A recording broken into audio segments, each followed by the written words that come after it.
Welcome to the Barrow Bookstore audio series. The Three Frogs by Louisa May Alcott from Lulu's Library, Volume 1.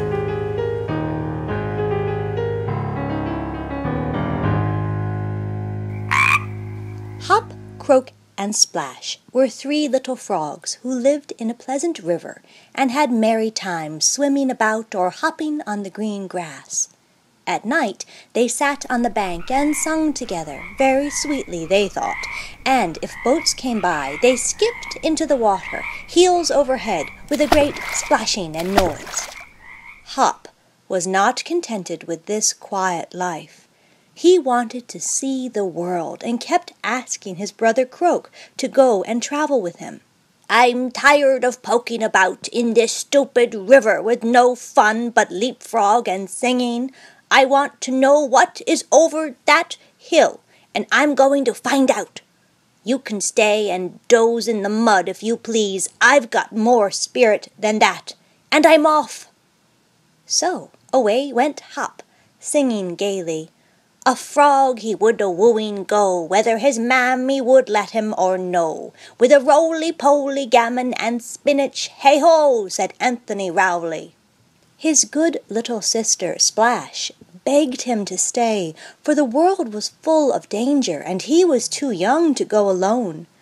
But Hop told her not to worry. Girls ought to keep at home, for they couldn't take care of themselves, but fine young fellows should see something of life before they settled down.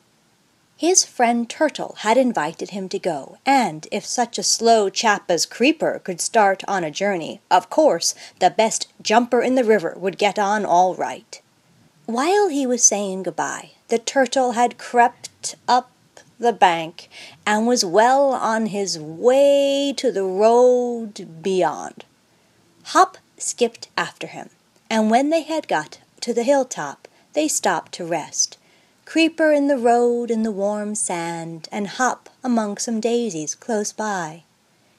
"How big the world is!" he said, staring with his great eyes, for he had never seen houses before, and the village looked as grand to him as London would to us. "I like it, and I know I shall have a splendid time. Come on, slow coach. I see fountains over there and want a good drink." Just as he spoke, a cart came by, and before poor Creeper could get out of the way, a wheel crushed him to death.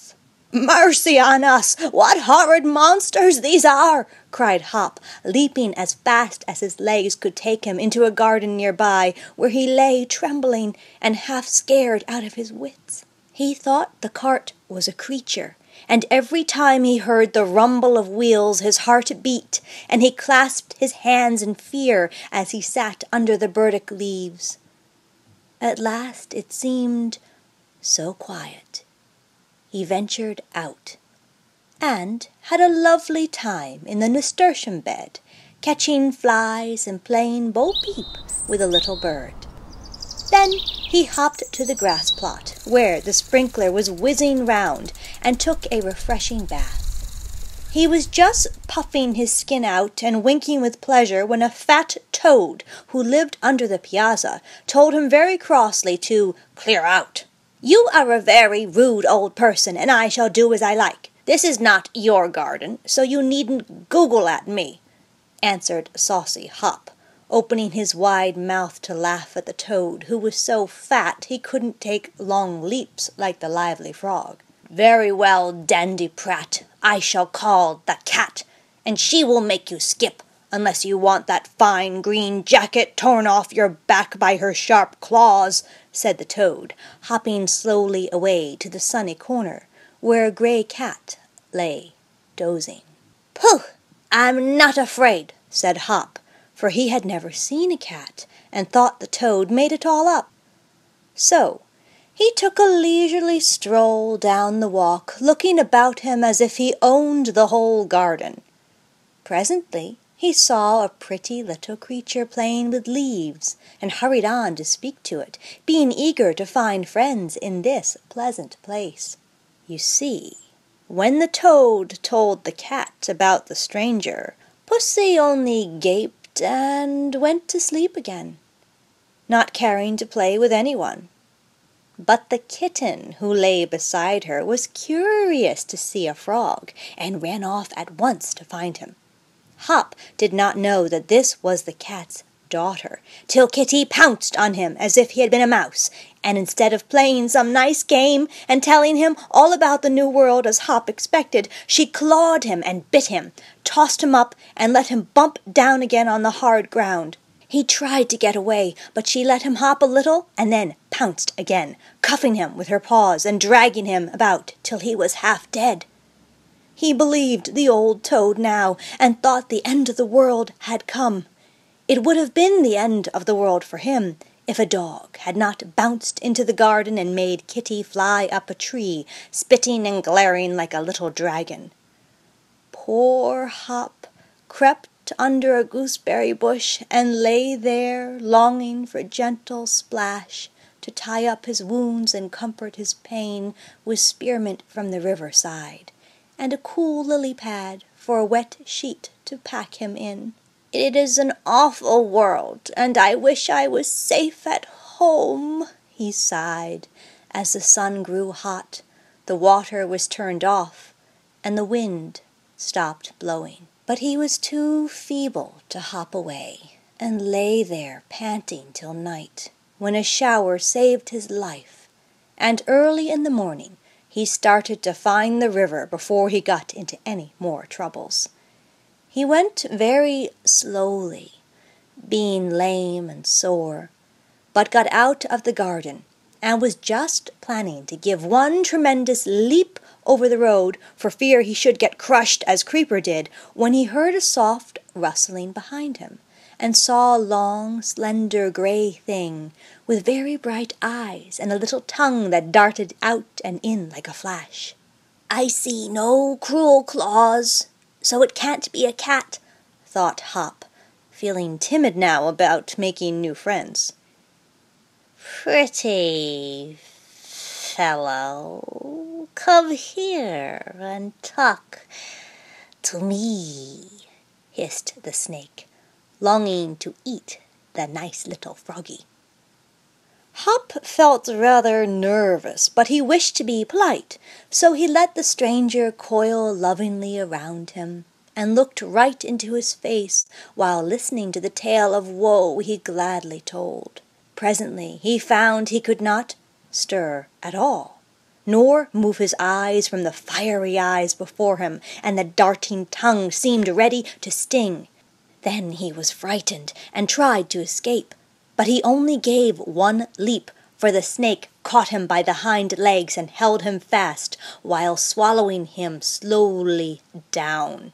"Help! Help!" cried Hop in despair. "Croak! Splash! Oh, come and save me! Save me!" But there was no help, and in a few moments there was no frog, for the last leg had vanished down the snake's throat. Poor little Hop.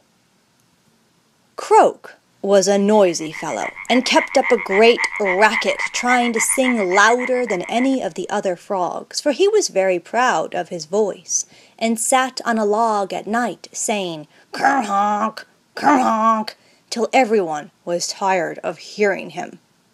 The old ones told him not to wear his throat out till his voice was stronger, but he thought they envied him its power and sweetness, and croaked away louder than ever. The boys who came to the river to bathe used to mock him, and try to see which frog sung so loud.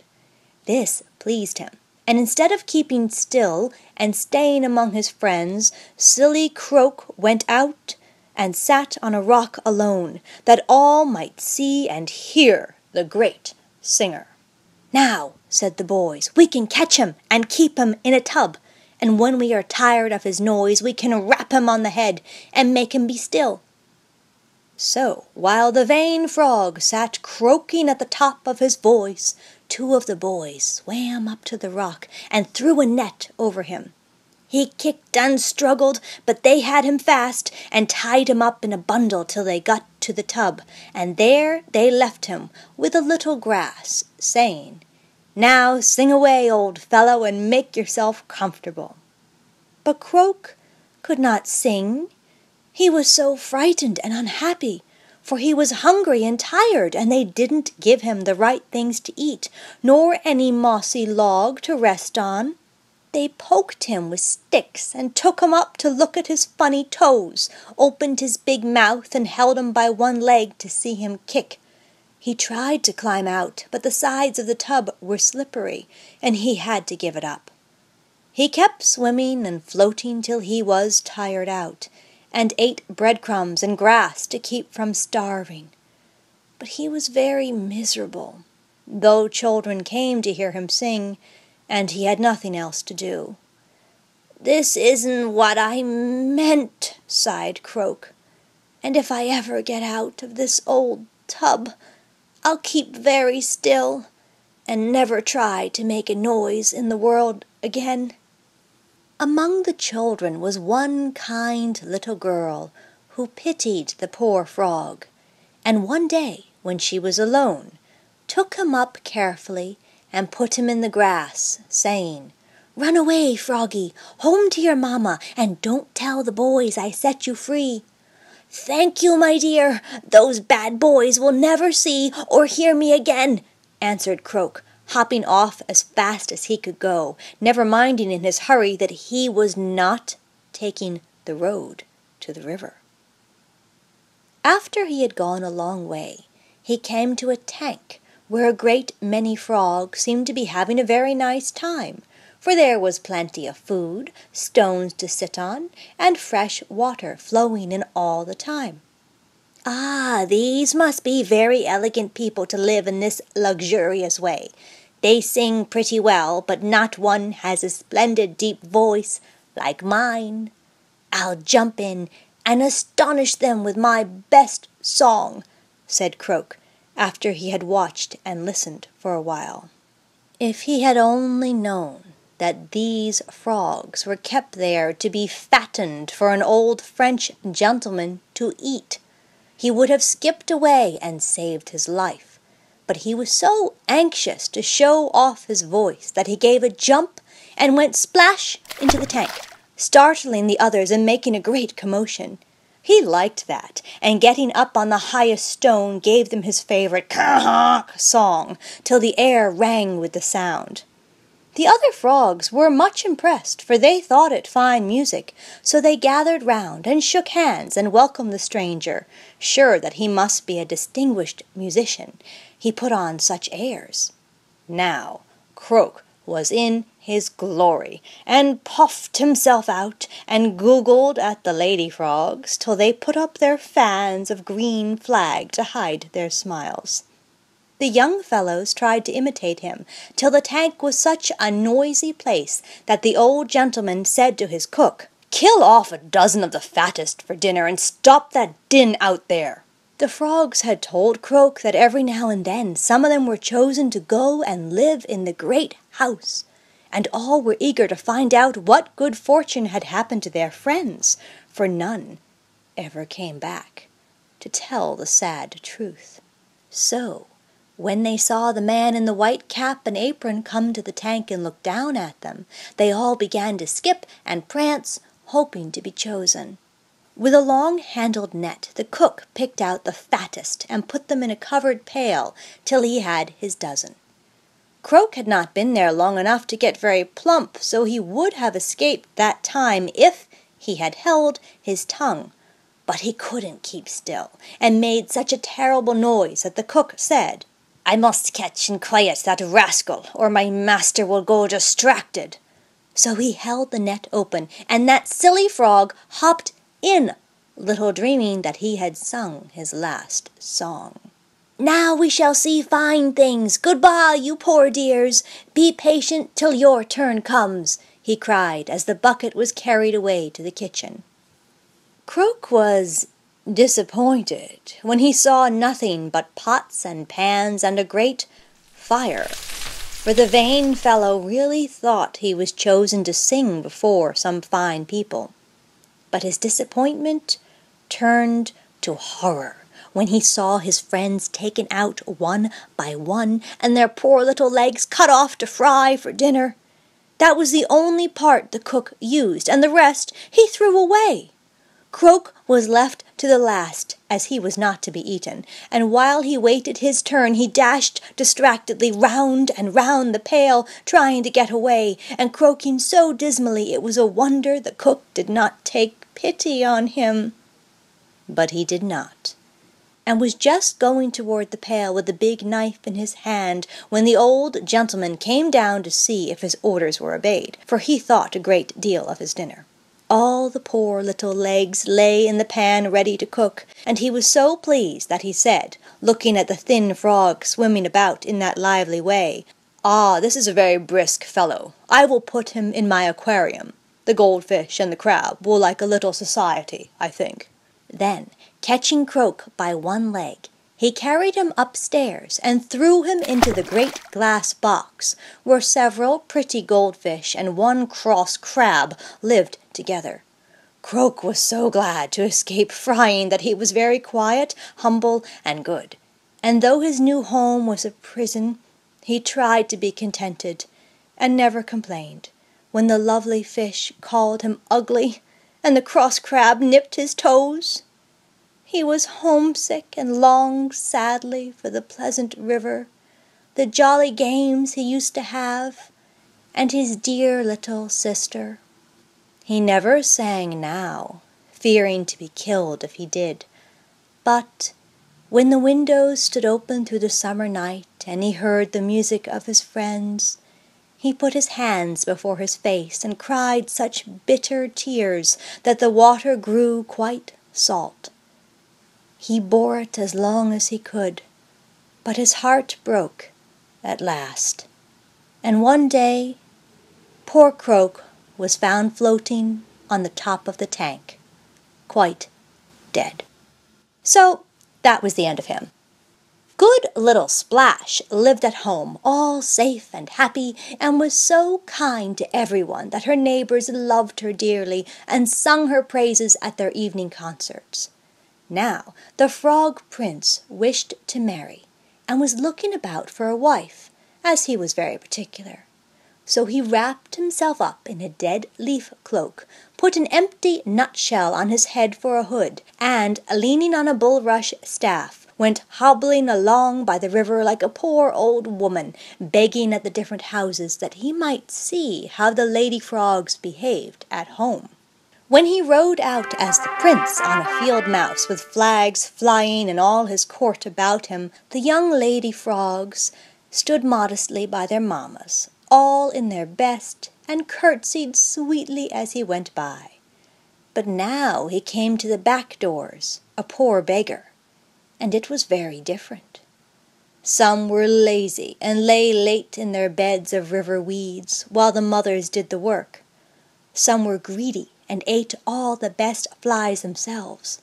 Others slapped and scolded their little brothers and sisters instead of taking care of them, and nearly all were vain. The prince caught many looking at their bright eyes in still pools, or putting on crowns of water flowers, or bathing in dew to keep the freckles down from their faces. They were always ready to dance at balls, to go boating, or sing at the concerts where all could hear them, but few were busy, sweet, and dutiful at home, and the prince nowhere found the bride he wanted. He was very fond of music, so he listened to the concerts and soon began to wonder why they all sang a song with this chorus. "Who is the fairest that swims in our river? Who is the dearest frog under the sun? Whose life is full of the sweetest endeavor? Who is our busiest, happiest one? Splash, splash, darling thing, all delight her praise to sing. I must find this lovely creature and see if she is all they say, because if she is, I'll make a princess of her in the twinkling of an eye," said the prince, and he set off to look for Splash, for he was a very energetic frog. He soon found her, for she was always busy doing something for her neighbors, and he watched her teaching the little tadpoles to swim, helping the old frogs out to sit in the sun when damp weather gave them rheumatism, or taking care of the sick ones, or feeding the poor, or running errands for busy mammas with large families and lazy daughters. In her own little home all was as neat as wax, but so lonely she did not like to stay there much. All day she helped others, and at evening sat at her door and thought sadly of her lost brothers. She was very pretty in her neat grey gown and white apron, with her bright eyes, gentle face, and sweet voice, though she seldom sung, except lullabies to the little frogs and the sick folks. She was rocking a small tadpole to sleep in this way one day, when the disguised prince came hobbling along, and asked for a bit to eat. Putting little Wiggle in his cobweb hammock, Splash said kindly, "Yes, old mother, come in and rest while I get you some dinner. Here's a soft cushion of moss, and a leaf of water fresh from the spring." The prince sat a long time talking with her and hearing about her brothers and seeing how sweet she was. He made up his mind to marry at once, for frogs don't spend a long time and much money getting ready. They just wash up their green and gray suits and invite their friends to the wedding. The bride can always find a delicate cobweb on the grass for a veil, and that is all she needs. The prince thought he would try one thing more, so he said to her, "I'm very lame. Will you take me to the palace? I want to see the prince. Do you know him?" "No, I'm only a humble creature, and he wouldn't care to know me," said Splash modestly. "But I admire him very much. He is so brave and just and good. I love to see him go by and always peep behind my curtain. He is such a splendid sight." The prince blushed under the nutshell cap at such praise, and was sure from the way Splash spoke that she loved him a little bit. So he was very happy and wanted to dance, but kept quiet and leaned on her arm as she led him down the bank, put him nicely on a lily pad, and rode away, smiling at him and talking so sweetly he got fonder and fonder of her every moment. At last they came to the palace, all made of white, water lilies with red cardinal flowers for flags, floors of green moss, and pink toadstool tables spread with acorn cups of honey, berries, and all the dainties frogs love, for the prince had sent a telegram by the wind to have a feast ready. "Come in, I have something for you in return for your kindness to me. I'm not what I seem, and in a moment you shall see who your new friend is," said the prince, leading her into the great hall where the throne was. Then he left her, wondering what was to happen, while he hurried to throw off his old things and put on his green velvet suit, his crown of cowslip, and the tall rush that was his scepter. He looked very splendid, with white silk stockings on his long legs, his fine eyes shining, and his speckled waistcoat puffed out with the joy of his heart. The trumpets sounded. All the frogs of the court came marching in, with the prince at the head, and when they were seated at the tables, he took astonished Splash by the hand and said in a loud voice, "This is your queen, the best, the loveliest in the land. Bring the wedding veil, let the bells ring, and shout with me, hurrah, hurrah for Queen Splash!"